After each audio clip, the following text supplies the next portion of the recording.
Good morning. I would like to start by posing a question. What should be the liberal attitude, liberal in the broad sense of the term, liberal attitude to multiculturalism? Now that at a time when multiculturalism is obviously much less liberal and much less popular than it used to be. And moreover, when liberalism itself seems to be much less popular than it used to be, and it is attacked, among other things, by its critics. It is attacked, among other things, because it is alleged to be too supportive of a radical ideological multiculturalism that is allegedly, the claim is that it is undermining the nation state. So this is already, in the question that I'm posing, there is this triangle between liberalism, multiculturalism, and the nation state. So what should be the liberal attitude to multiculturalism, and in this sense, where do we go from here? How do we continue? I think that it is worth emphasizing that when people criticize multiculturalism, I mean people from the broad democratic mainstream, and plenty of them also are criticizing multiculturalism, including some pronounced liberals, are criticizing multiculturalism in recent years, or even maybe decades now.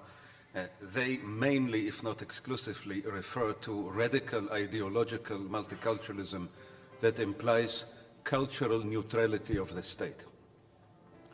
That the state should not have any culture that is connected with the state, but should be indifferent or neutral between different cultures. That is the version, I think, of multiculturalism that is most criticized. And it is claimed that this is what is undermining the cohesion of the community.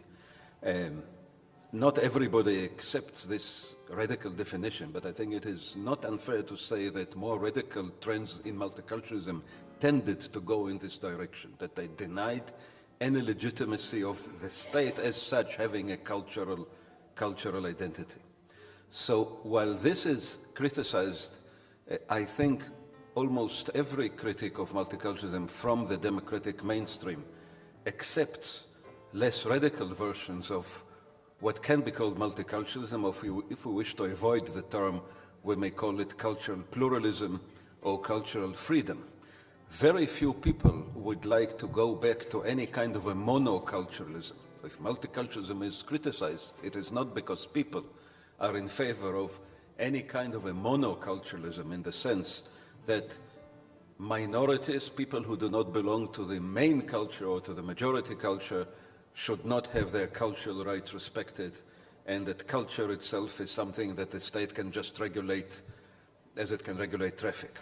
Okay, everybody, I think, more or less understands that culture is a very important part of human personality, and if we want human beings to be free and equal, if this is the basic value, then a democratic, liberal democratic state must respect to a very large extent, not to an unlimited extent. There are always limits and debates about limits, but first I have to emphasize that it is not really debated in the democratic mainstream that people should enjoy cultural rights. People, including minority communities, should enjoy broad cultural rights, and that what is now considered a conservative position on cultural pluralism would perhaps be considered a radically liberal position several decades ago.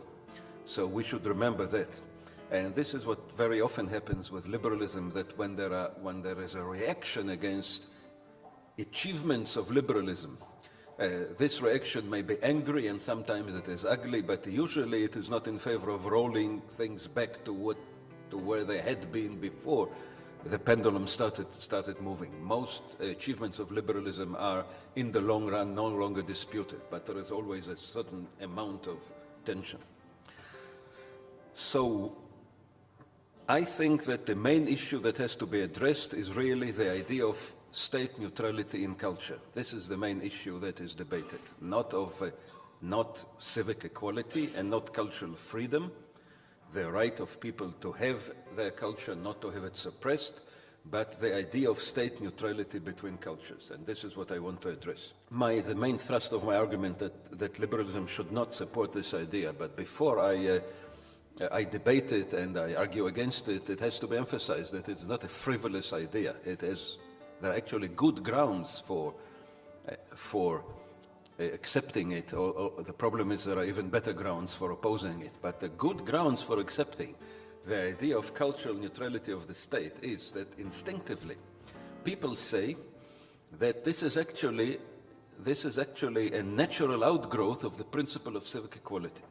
Because if we take for granted that people should be treated equally, that they have equal rights and equal dignity, then it is not illogical to say that if a state treats different cultures differently, then by implication, people do not enjoy full equality. Even if there is no juridical inequality, there is an emotional inequality, there is a symbolic inequality, there is some kind of a state preference to a majority culture as opposed to my culture, and in a situation like that, people do not feel freely part of the nation, of the national mainstream. They are somehow disadvantaged in some sense by the state. So it is not easy to argue about this philosophically, and I have no time for that. What I want to say is that the idea of cultural neutrality of the state, although it may seem instinctively to be just the broadening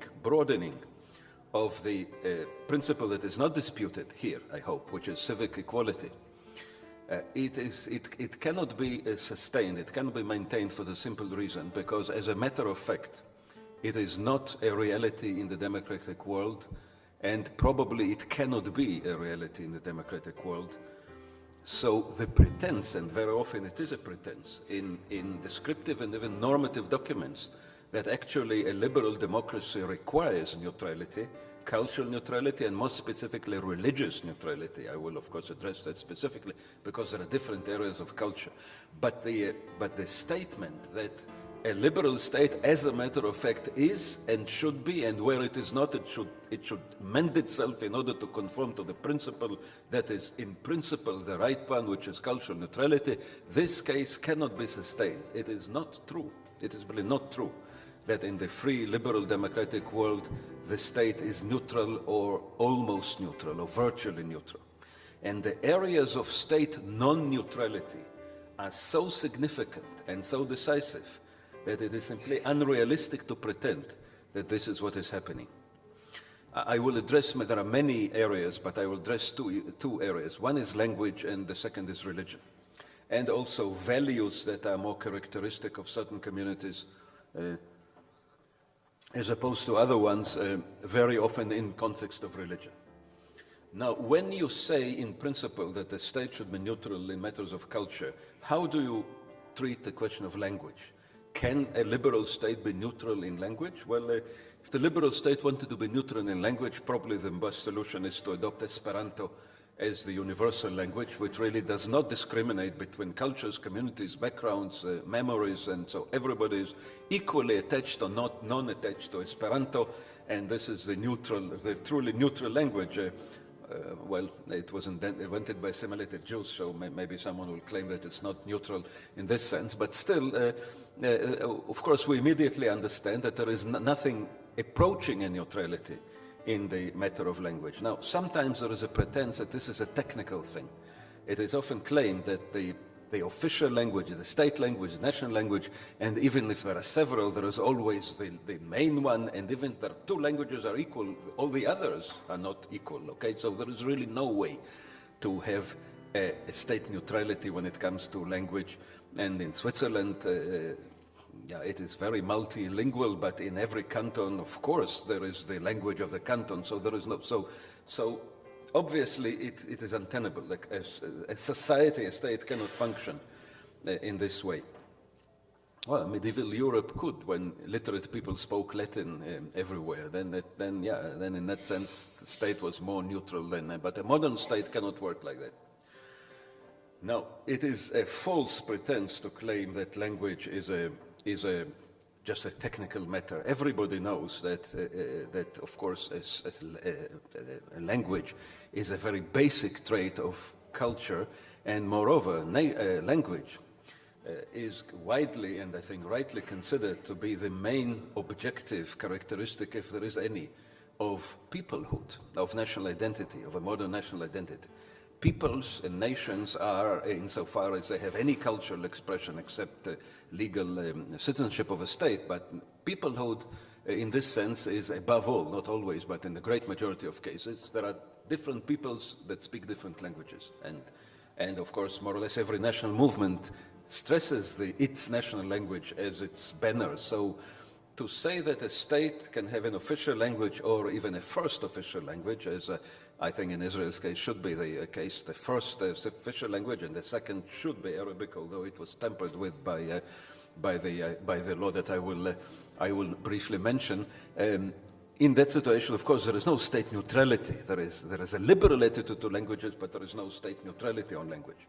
So I think it's useless to pretend that a modern state can be neutral in this vital sphere. Some people would claim that state non-neutrality when it comes to religion is more offensive than state neutrality when it comes to language. But I'm not sure this is the case. In our secular age, when religion is important to many people, but it is not as vitally important to the great majority of people as it used to be, and language is important more or less to everyone, I think that state neutrality in language is potentially, if non-neutrality is offensive, then I think it's fair to say that state non-neutrality in language is more offensive than state neutrality in religion. But what about state neutrality in religion? It is very often said that it is a distinctive feature of at least European liberalism, that the state should be neutral on questions of religion. This is often said, but this is not true. Not true, not in the sense that you cannot argue that that should be the case. It is not the case, actually. The truth is that it is not the case. And there are some very, very strong examples of that. Famously, there are European constitutions, for example, European constitutions that are within the framework of the European Convention of Human Rights. Well, our Israel's neighbor in the north starts its constitution with the invocation of the Holy Trinity in the name of the Holy. I forgot, but I'm sorry I forgot, but there are two definitions of this Trinity in the spirit of Orthodox theology, so not just any Trinity, but it's the Orthodox kind of Trinity. And then the Constitution speaks in the name of the Holy Trinity, but it was the Irish Constitution. After all the secularization of Ireland and the many referenda that have made Ireland more secular, there has not been a referendum. Nobody is proposing a referendum to remove the first phrase, Constitution, which is in the name of the Holy Trinity. So obviously everybody understands that this is not a neutral statement. Now, the Constitution of Norway has just been amended, just meaning in 2012 or 13, I think, just several years ago. And they removed the definition of official church or state church that had been there from the 19th century, but it was no longer considered acceptable. But the Constitution of Norway still says that the Lutheran Church is the people's church or the people's religion of Norway, that the king must belong to the Lutheran, the king of Norway or the queen must belong to the Lutheran Church. And moreover, there is a new article on values that says our values remain our Christian and democratic and humanistic heritage. The Constitution will ensure democracy, rule of law, and human rights. Now, notice this our. There is a collective us that has a cultural identity, our heritage, and this heritage is Christian, and it's not only Christian. It is Christian and humanistic, and there is democracy and human rights and the rule of law.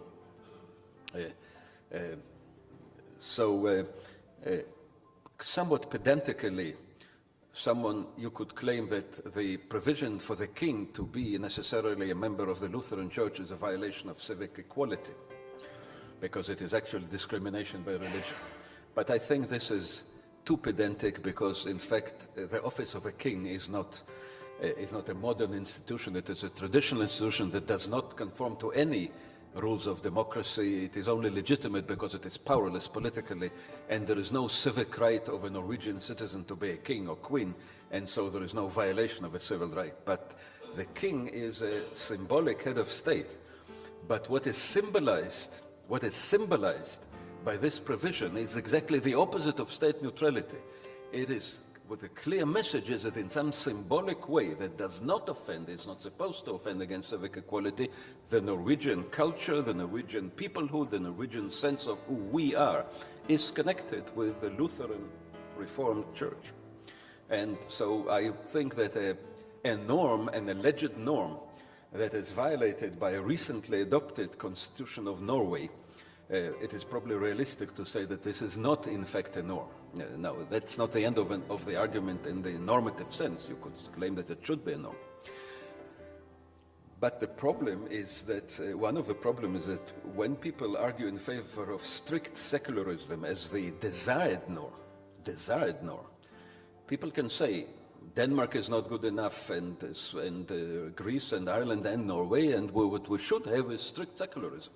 That is a legitimate argument. The problem is that strict secularism in Europe, as practiced in France as the classical example of it, is in some ways much more offensive to religious minorities than soft preference given to Christian tradition that is practiced in some other states. It is obvious that when in France the ban on the hijab in state schools is imposed in the name of state neutrality. The report that recommended this law repeatedly mentioned that in France the republic should be neutral in religion, the state power should be neutral in religion, and therefore there should be no presence of religion in the public sphere, and therefore we legislate this thing. So obviously this is I am personally not in favor of such legislation. I think banning the burqa is legitimate, problematic, but legitimate because of the extreme character of burqa, fully covering the face, whereas hijab, I would not have supported such a legislation. But whatever arguments you can bring in favor of this, in the name of the French tradition of laïcité, it is absurd to claim that what it defends is the principle of neutrality, when millions of people in France feel that their culture, their particular culture, is disrespected because what is banned is, after all, a traditional mainstream feature of the Muslim religion, of the Islamic religion. It is not burqa, the hijab, the covering the head is in no way a sign of extremism, just a sign of tradition. And there are, of course, Jewish parallels to that we can all think of. So I think that we should remember that neutrality in matters of religion is intrinsically non-neutral between religions. And this is a paradox, but I think it's very easy to explain, because when people in France think that religion is, and this is the rhetoric behind this legislation, that religion is essentially a private matter. And so people should keep their religion to their prayers, to their houses of worship, and to their family celebrations, and not demonstrate it in public. They obviously think about Christianity, and above all, modern, liberalized and secularized version of Christianity. I'm not sure that Christianity in past ages was so private, but Christianity was always more private than Islam and Judaism, because Islam and Judaism are religions that include a very strong legalistic element. There is a whole code of law, so it is much less a private. It was always more of a public matter than a private matter. So when the French Republic says, because religion is essentially a private matter, then we impose neutrality, religious neutrality, by forbidding certain behaviors or certain displays of religiosity in the public sphere. What it says is that we favor a secularized version of Christianity over Judaism and Islam, not just in their extreme versions or fundamentalist versions, but in their mainstream versions, because they all, to some extent, are more public and less private than Christianity by the content of the religion itself. So obviously I think that it is fair to say that the French kind of secularism, of laïcité, is more problematic from the viewpoint of those who are outside the mainstream, for whose benefit the whole idea of neutrality has been invented. The idea is neutrality should favor minorities, okay? And I said there is a case to be made for it, but the result is that that if you proclaim that the state is neutral because religion is a as strictly a private matter, you actually discriminate against minorities, or at least, if you don't discriminate, you put them in an unfavorable position. So there is a perverse effect in this case. There is a astonishing example of this in Italy. I tread carefully because I want to say a few things about the local legal and constitutional situation. Of course, I'm not a great and not even a medium-sized expert in Italy and the Italian constitution. But there was a famous story, the Lauzi case, when there was a case brought to the European Court of Human Rights by a woman whose two children, a non-Italian-born woman whose two children run Italian state schools, and she protested against the Italian regulation that demands the presence of crucifixes in public schools. There is such a regulation. Will come as a surprise to many people who think in general terms about European secularism. Well, in Italy, which is a secular state, whose constitution, of course, says that there is full freedom of religion and full equality, the term secularism does not appear in the constitution, but it is a part of the jurisdiction of the Italian Constitutional Court that says that state is secular and therefore should be neutral, okay?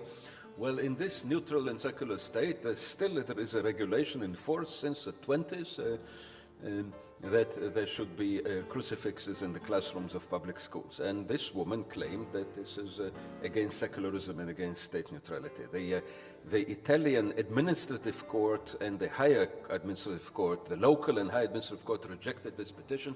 She went to the European Court of Human Rights, which first accepted her petition and ruled that it is contrary to European Convention of Human Rights.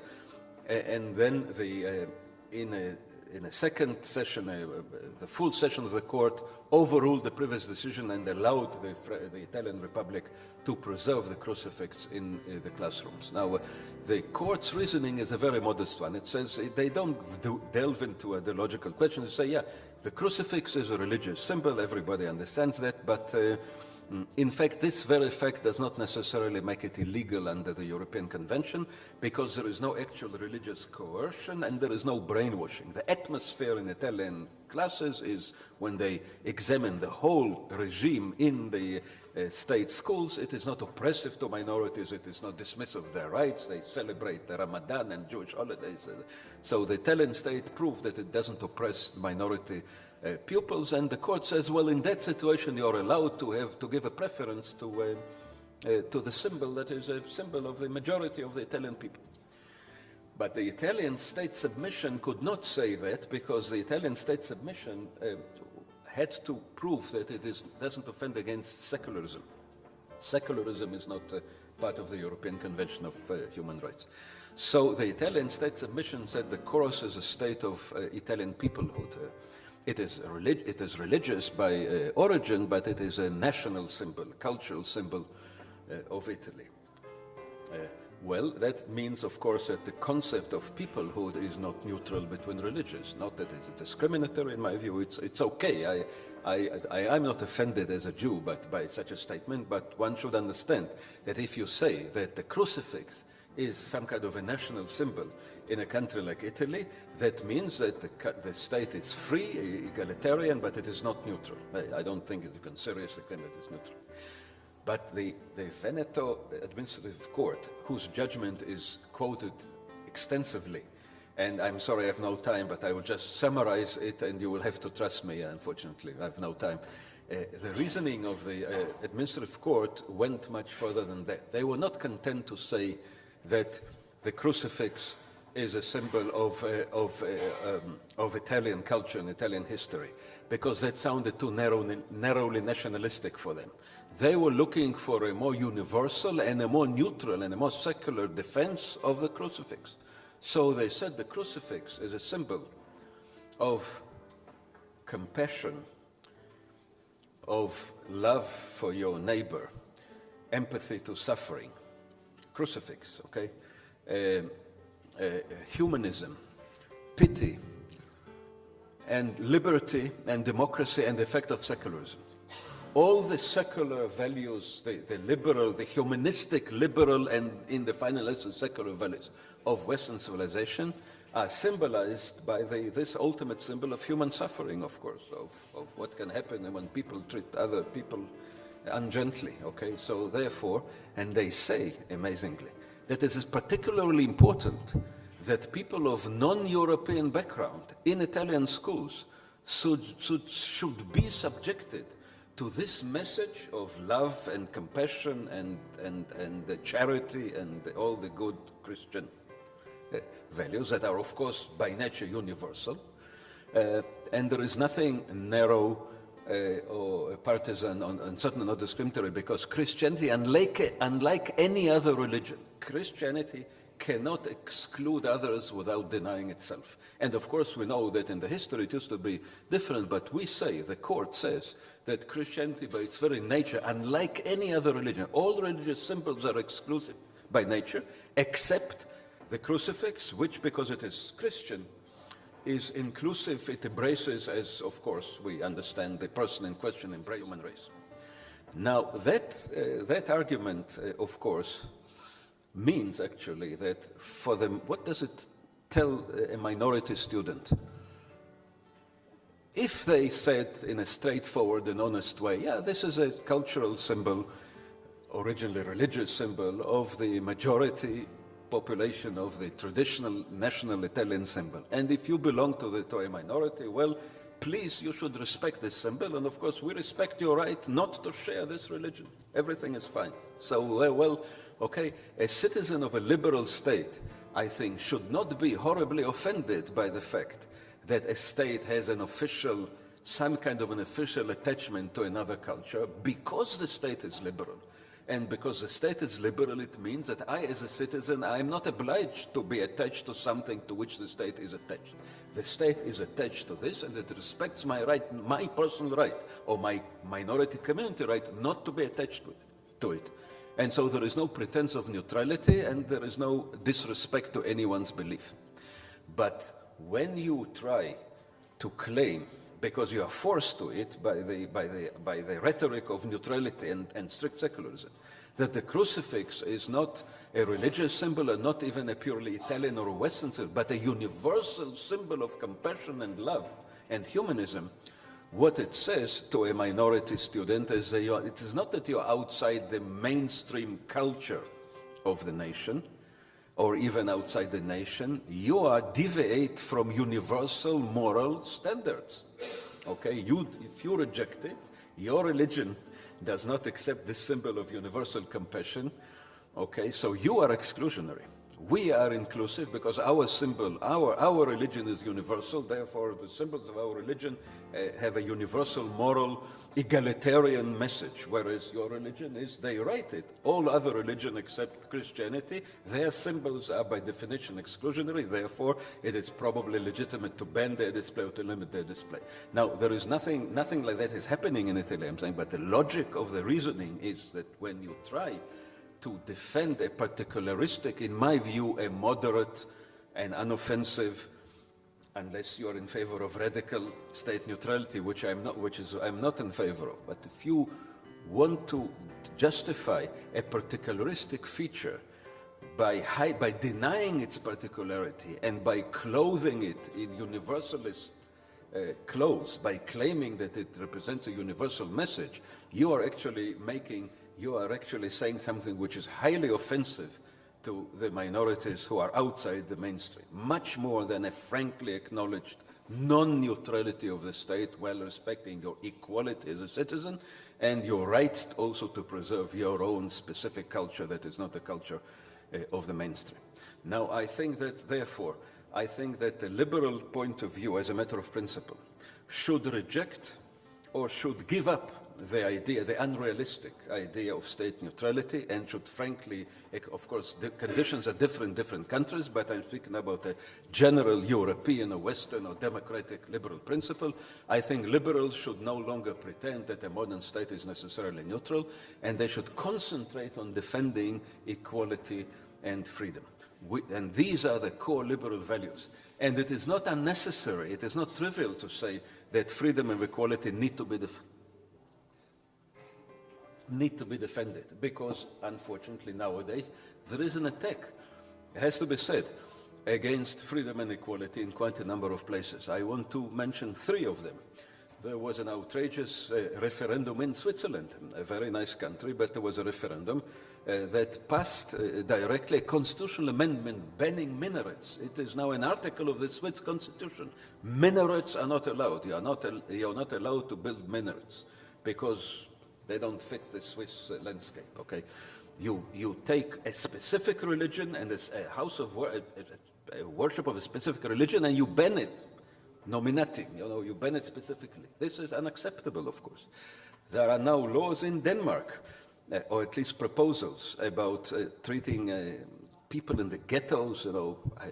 I think they have not yet been adopted, but from what I have heard, these are things that are really deviate from principles of elementary equality in the name of integration, of course. They are not, the ideology is not that they are hostile to minorities, but you want to allow them to integrate and if necessarily put pressure on them to integrate. But the degree of pressure put by the state on minorities, Muslim of course, everybody understands who are meant to integrate, is beyond what is permissible in a liberal society when you think about equality, freedom and human dignity. You don't need neutrality in order to reject it. And I think that an Israeli who speaks nowadays on such matters should not ignore the fact that our Knesset has just passed a nation-state law that is clearly an offense against the principle of equality, not of neutrality. Of course, the Jewish state as such cannot pretend to be neutral, and I think it's okay that it is not neutral, but it must respect equality, freedom and equality. And I think that the nation-state law is clearly a violation of this principle, but I need to stress that contrary to what has been asserted, it is not a violation, I think, of this principle, and it is not a legal abridgment of this principle, but I think it's a symbolic attack on this principle. The authors of the bill refuse to include equality in it alongside describing Israel as a Jewish state, which I think is outrageous and unprecedented. There is no constitution like that anywhere in the free world. There is hardly a constitution like that in a non-free world, I can tell you. No constitution in the world that I'm aware of speaks in the name of a certain people without at the same time stressing the principle of civic equality. So that's why I think it's an outrageous text. But it does not say anywhere that in the name of the Jewish character of the state you are allowed to violate civic equality, and while its authors may well have wished to create an atmosphere in which this would be possible, from what I understand, there is no likelihood at all that the Israeli Supreme Court will allow anything that it judges to be contrary to civic equality to pass under the pretext of the Jewish character of the state as enshrined in the basic law. So specifically, I think that if the Israeli Supreme Court had to rule on the legality of a law formulated in the language of the Swiss constitutional amendment against minarets, if the Knesset would pass a law saying minarets are not allowed, there is no chance that this law would survive the judicial review in the Israeli Supreme Court after the nation-state law, exactly as before it. And I also think that the Danish proposals, supported for all I know by the Danish Social Democratic Party, the Danish new proposals for integration, for forced integration of minorities, if they were to be submitted to the Israeli Supreme Court after the nation-state law, they would not pass. So there is considerable still defense of civil equality by the Israeli judiciary, but it does not contradict the fact that the very passage of the law, emphasizing the Jewish character of the state while refusing at the same time to commit the state publicly, solemnly, to the principle of full civic equality is an offense not against neutrality, but against the principle of civic equality, which should be universally upheld by liberals and Democrats. Thank you very much.